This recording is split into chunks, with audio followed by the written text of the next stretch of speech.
For I am about to create new heavens and a new earth. The former things shall not be remembered or come to mind. But be glad and rejoice forever in what I am creating, for I am about to create Jerusalem as a joy and its people as a delight. I will rejoice in Jerusalem and delight in my people.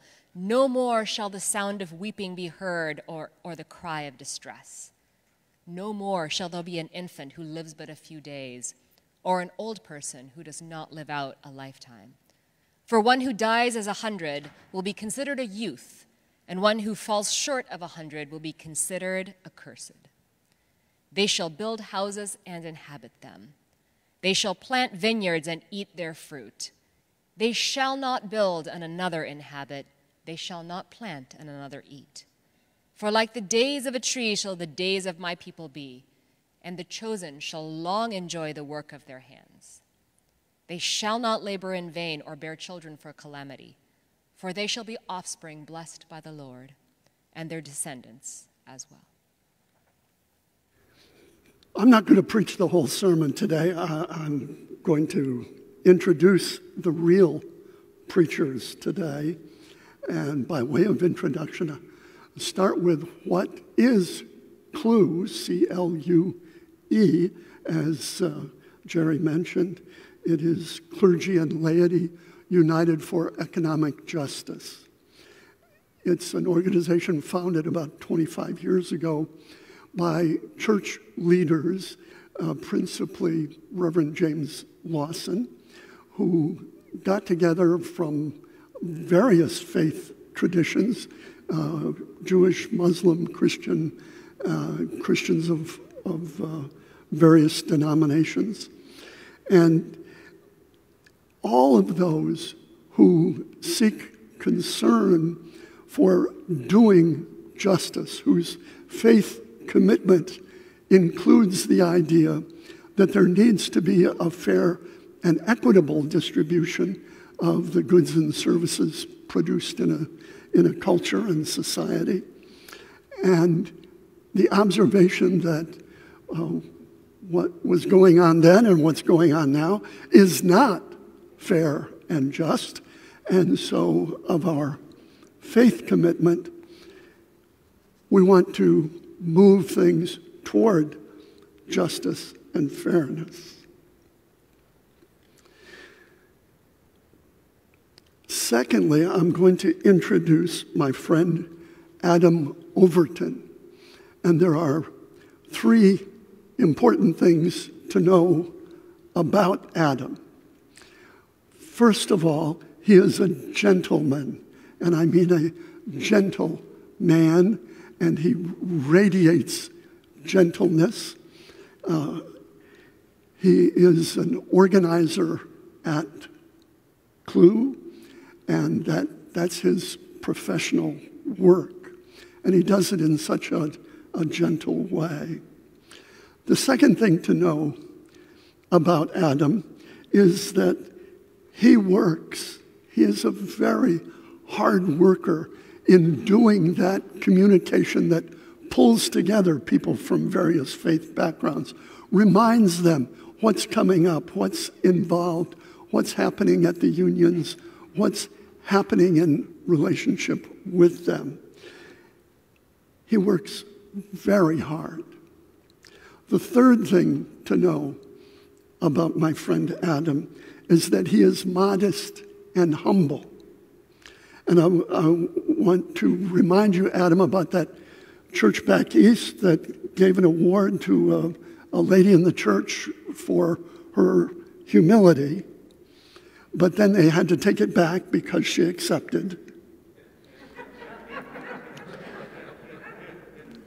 So we're not going to take it back, but Adam is a remarkably humble and modest gentleman. He will try to tell you today that other people have accomplished and done the things that he himself has done and accomplished. He is a remarkable worker for justice, and I'm honored to introduce to you all my friend Adam Overton.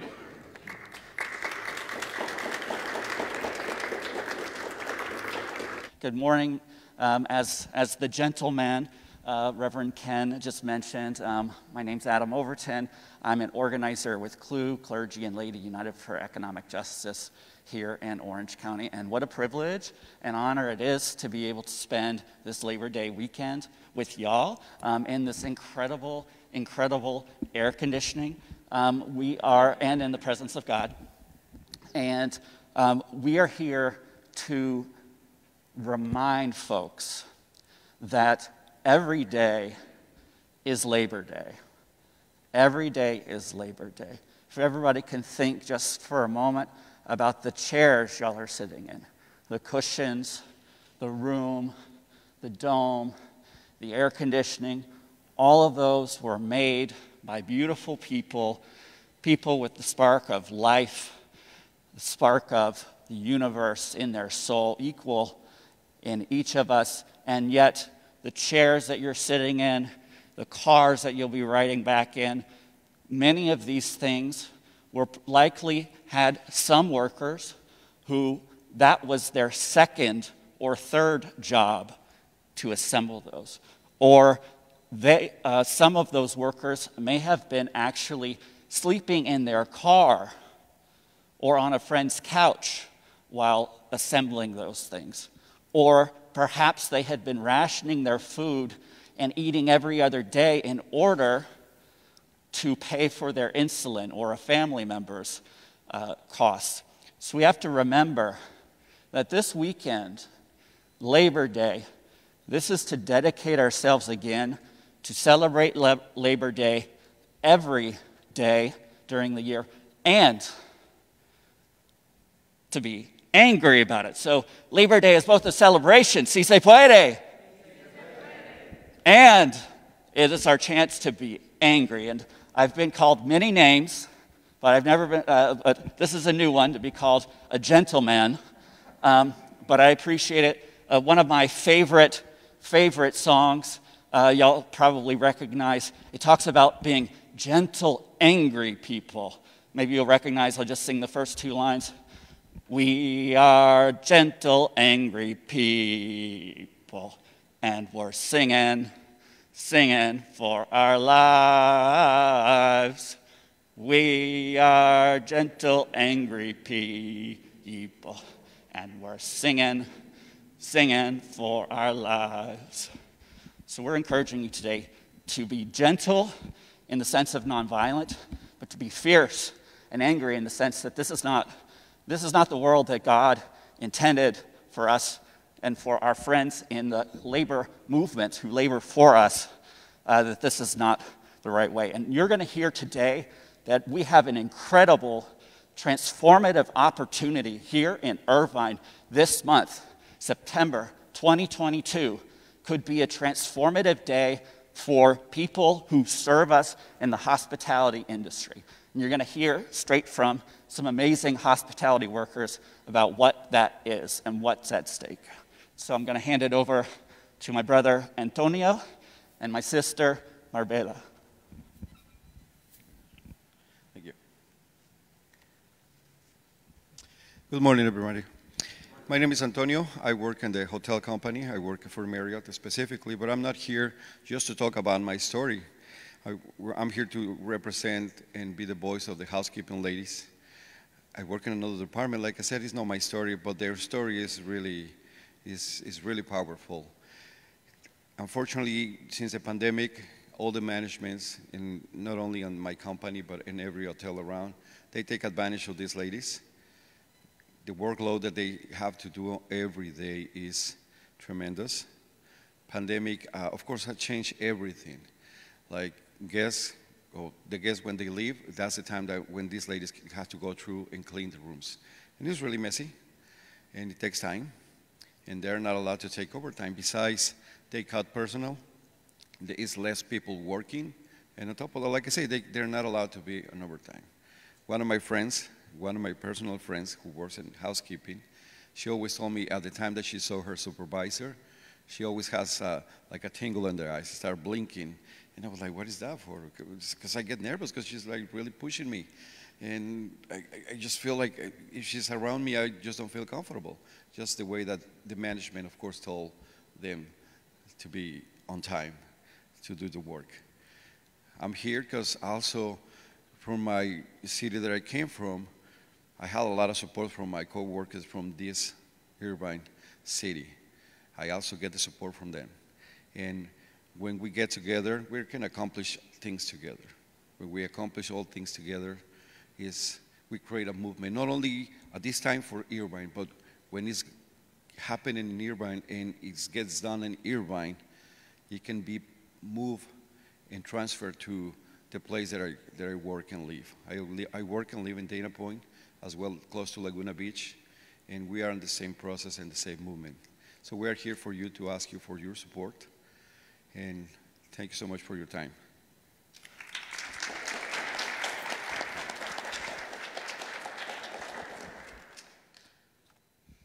My name is Marbella de Dios. I work for the Union Local 11. And unfortunately, the housekeeper to stay here to speak with you, she is sick today. That's why I'm talking for her. Housekeepers are beginning sexually harassed by guests. The last 2 years, the Irvine Marriott tried to win the union. Unfortunately, thank you to the God, I won the union be there. But the last 2 years, the customer was naked, follow with the housekeeper. In that process to try to win the union, put the case in the court. Thank you to the God, I won the union there in the case too. But the companies don't understand. The last 2 weeks, the same housekeeper to have this report need the sign for to put inside to the restaurant, to clean restaurant, and the company don't give it the sign. And again, one guest tried to catch this lady, and then I take the problem and has meetings with the company, and the next day the lady has the sign. It's very important to have law to protect them more at the housekeeper because the company don't understand. And I have the other example, Adam, I give it to you. Oh, well, just 3 weeks ago, 4 weeks ago, a group of us in Irvine went over to the Irvine Hilton, folks from faith community. We were standing there in the back hallway with around 20 different housekeepers standing there confronting management because they did not have security on the premises when either of these naked men were running around sexually harassing and assaulting their housekeepers. They had also not charged their panic buttons. This is a union hotel that got in their contract panic buttons, and yet management had not charged the batteries in their panic buttons. There was as I believe Marbella mentioned, there was a man who was beating a woman. Because there was no security there, they sent one of the people from maintenance there with a wrench.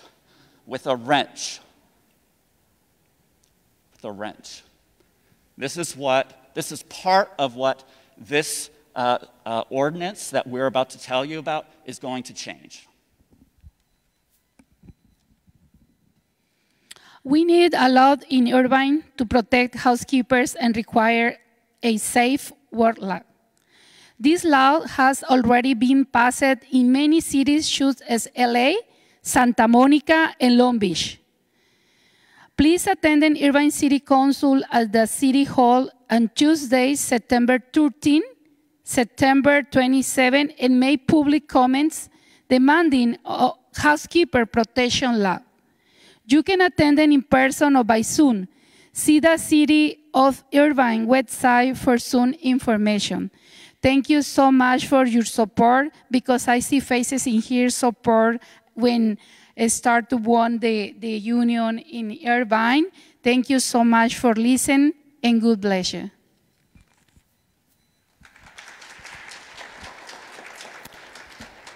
Again, thank you so much. It's a privilege to be here. We love Irvine UCC because we know y'all love the workers in our county and love CLU. We see you, we feel you everywhere, and we are just so blessed to be here. Again, raise your hand if you know Felicity Figueroa. Okay, what we're talking about, getting this ordinance passed the city council, is not something that she's going to be able to do alone. It's not something that these folks and all of their coworkers across the city and the county, it's not something that they can do alone. We have to organize. We have to raise our voices. For some of us, that's going to look like going down to city council this month, the second and fourth Tuesdays, the 13th and the 27th. And we have to get out there and make sure that our city council and our city knows that sexual assault is not okay. We need to get in there and make sure the ordinance will set a minimum wage for all hotel workers, whether or not they're in a union at all, and to make sure that every hotel has panic buttons for them that work and are charged. So we're going to be out front afterwards signing people up just to make sure you have updates if this continues on into October. So please sign up, and if you can be there, please come out. But gosh, what a blessing to be here, and God bless this incredible presence in here of air conditioning and the presence of God and the presence of your love. We thank you so much.